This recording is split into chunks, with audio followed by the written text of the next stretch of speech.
Hey everyone, my name is Matt and welcome back to the channel, and today we're going to be talking about the new Predator movie called Prey. And in this review, you are going to hear how much I absolutely hated this movie. I don't understand how so many people are loving this movie, and I am seeing some insane reviews. People are calling this better than the original, the best thing to come out, and I best movie of the year, and I'm blown away. I feel like I'm losing my mind. Doesn't anyone notice this? I feel like I'm taking crazy pills! But in all seriousness, this movie is not a good movie. It definitely had the potential to be a very good film, but fell short in so many levels.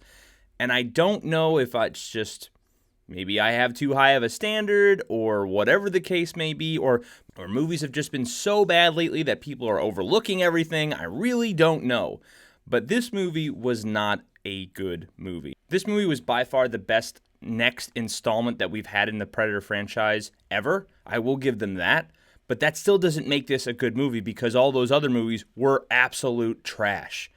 This movie's not that far from it. It had some great qualities, and it could have been a really good film. But of course, there were a lot of things that they had to sacrifice in order to make this film to be great. And we'll get into all those moments in just a minute. Just to give you a quick overview of the film, this movie takes place, it's supposed to be the first hunt of a predator ever on Earth, taking place during 1719, I believe, and we are following a female Comanche tribe member who wants to be a hunter. She doesn't want to do the typical womanly role in the tribe. She wants to go out and hunt with the men and prove herself. By doing so, they find out that there's obviously the predator roaming around, and there ensues the movie. So I'm going to give you all the things that I enjoyed about the movie first. Just a couple of the things that I saw that I liked, and then I'm going to go into the things that I didn't like. So there were some really good aspects of this film. I will give them that. It was a very pretty film. The cinematography was really well done. I assumed this was going to be very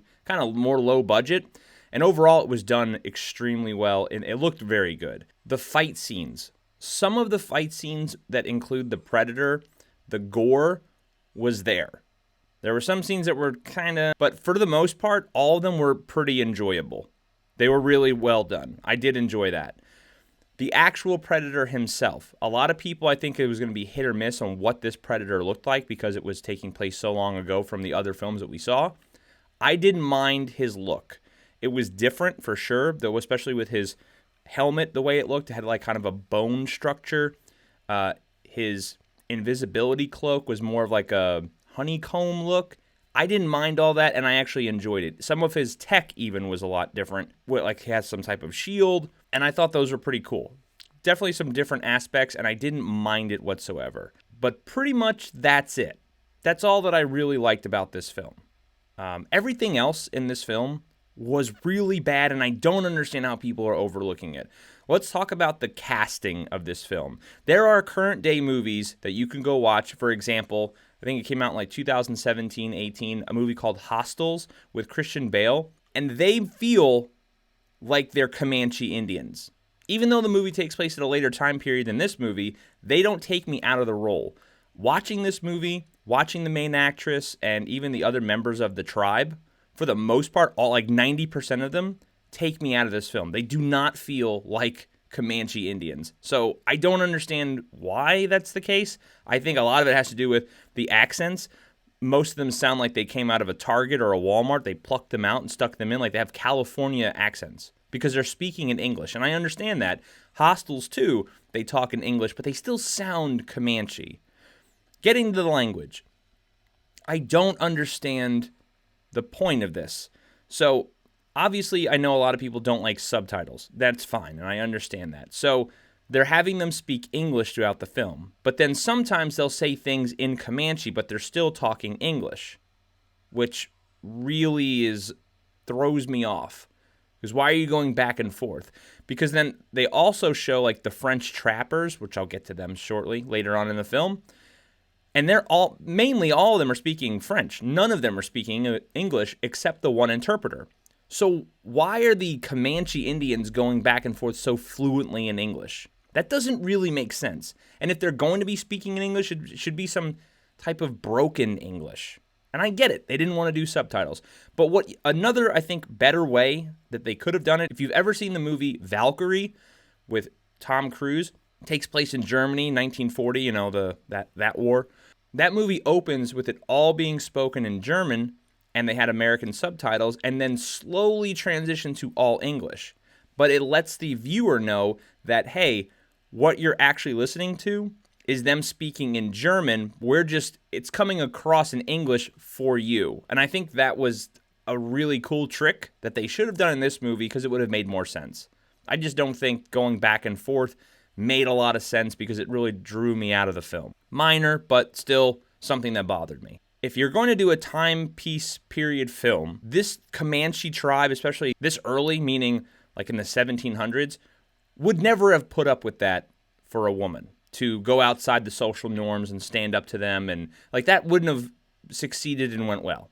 They could have still done a timepiece period movie and altered it a little bit to where her still being a primary figure and helping them take out this predator would have made sense. But her just being a strong woman and basically saying like, I'm going to do what I want anyway, would not have went well with the tribe. So that part kind of bothered me. And we'll get into what I think they could have done to fix it here in a minute anyway. Let's go back to the French trappers. The French trappers in this film were completely unnecessary. There was no point in them being in the film at all. They were just there to be the bad white people. That's how it came across. You could have removed them from the film, focused more on her and the other tribes people banding together to take out this predator, and it would have made a lot more sense. But no, they had to include some other bad guy for her to be able to take out to show off her fighting skills, which I'm going to get to right now. They make it very clear in this movie that she's not a Mary Sue. And the reason why I say that is because she's only practiced a lot. You see her throwing her axe against a tree all the time. She's jealous of her brother because her brother is a successful hunter and he's an important figure in the tribe, and she wants that same role. But when she sneaks out to do these hunts on her own, like at the beginning for example, the mountain lion, and she fails completely, or her attempt at taking out the bear, she fails completely, she's a failure. And that's fine because we need our main character to struggle to overcome things. The point is, though, or the problem with this, you can't kill a mountain lion, you can't kill a bear, but yet you manage to take out a predator. That makes absolutely no sense whatsoever. But then we also see the fact that she's able to kill these trappers like she's John Wick with a knife and her axe. That whole scene where at the end when she was going to free her dog and she was just John Wicking everybody would have made zero sense at all. She's never been, as far as we know, she's never went and killed any other human being. She's always just been wanting to hunt. So she would not have been able to take out these people, no problem. If anything, the trapper should have been able to kill her pretty easily. Even the fight that she had with her own tribes people when she went off on her own to try to take out the bear, and they came looking for her, when she got into that fight with the other Comanche, she held her own pretty good. And Comanche warriors were very similar to like Spartan warriors. They were a warrior culture from like day one almost. So the fact that she was able to hold her own against that one Comanche male, I think was a little over the top. They would have beat her ass no problem. And at the end of that day, they did beat her butt. But it took a couple of them. And that's the problem with this, is that they always had her have her one up somehow. Like they didn't have her fail completely when it came to men. But animals and other stuff, sure. And that's where I didn't understand. The second part, the biggest problem that I have with this film is the way it ended. So you're telling me that this predator was able to take out pretty much an entire Comanche hunting party. Her brother, who was a very established warrior and hunter, all the French trappers, no problem whatsoever, but yet she was the only one that was able to figure out how the predator functioned. So, for example, how he was able to see. She gave that one-legged trapper who got injured those golden flowers that apparently it helps with the injury. It cools their blood, she said. But when the predator showed up, when he was on the ground, he was playing dead. The predator then stepped on the trapper. He woke up and he killed him. If you're a normal person, just looking at that, not knowing that the predator can see by heat signature, you would have never have expected that the flowers were the cause of him not noticing the person alive. He was just playing dead. So that didn't make sense that she was able to figure that out.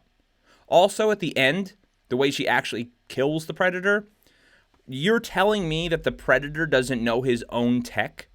Because when she sets up that helmet, which is completely unrealistic, by the way, there was no way that she was going to be able to pull that off with that shot. Like, how are you going to plan that? That was the dumbest thing in the world. But regardless, she was able to figure out that the laser from the helmet shot out laser-guided, like, needles. The predator doesn't know that the laser is needed to hit your target? That makes zero sense, that the predator doesn't know his own tech, but she was able to figure that out just by watching him. Because, of course, she has to beat him one-on-one. And the fact that, not only that, she was jumping on the predator, she was attacking the predator. Like, this girl's like 90 pounds. She couldn't do anything against a bear. The mountain lion was too much for her. But this massive beast of a predator towers over a normal man.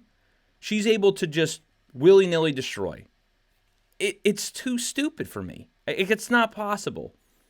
Those types of things, and of course pushing the feminist message of strong women, which is clear as day, makes this movie stupid. It had potential. What they could have done, I think, in a better option was that, yes, she wants to still be a hunter. They're shooting her down, saying, no, you can't do it. But the Comanche people start getting picked off one by one, just like in the first one. And this movie actually copied a lot of the first one as well. If you pay attention to what certain things were done, this movie was almost verbatim. The little traps that she set in the trees is the same thing Arnold did at the end. Like, it was basically the same. But anyway, just say the Comanche people are getting picked off one by one. They know, hey, we don't want her here, but she's a good tracker. Let's use her. And what they should have done is work together to take out this predator. That would have made more sense. And maybe leaving her as the last person, but the predator's already injured, or whatever the case may be. I don't know. But the way they did this now was completely stupid. And of course, they had to tie in that flintlock pistol from the end of Predator 2, because we got to give some type of member berry, because that's what all movies do today. So overall, the movie was better than all the other Predators movies in the franchise after Part 2. But this movie is not great by any means. I'll never watch it again. It's because I don't think it's worth the rewatch, to be honest. But it's definitely not better than the first Predator, and it's definitely not better than the second Predator. And it's okay if you disagree with me, but I think you're insane if you do. So let me know in the comments below what your overall thoughts of this movie. Like I said, I know this is probably going to get a lot of hate because there's a lot of people that are loving this film and enjoying it, and I don't understand how a 90-pound girl with a tomahawk attached to a string and her dog are able to defeat a predator, knowing that she's a complete failure at every single thing she's ever hunted. She just must be the smartest Comanche ever lived to figure out all of an alien's tech and do that. So let me know in the comments below. I always love to hear your thoughts. If you like this video, hit the like button. If you didn't like this video, thanks for hanging out this long and watching. I greatly appreciate it. And until next time, take care.